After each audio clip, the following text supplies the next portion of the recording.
بسم الله الرحمن الرحيم.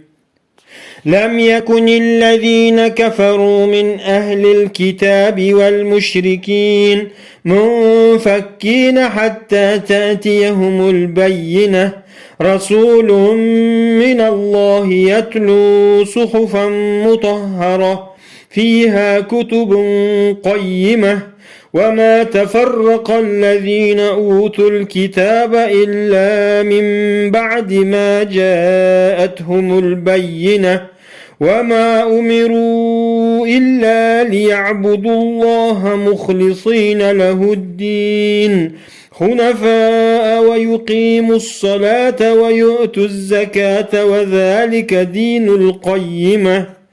إن الذين كفروا من أهل الكتاب والمشركين في نار جهنم خالدين فيها، أولئك هم شر البرية.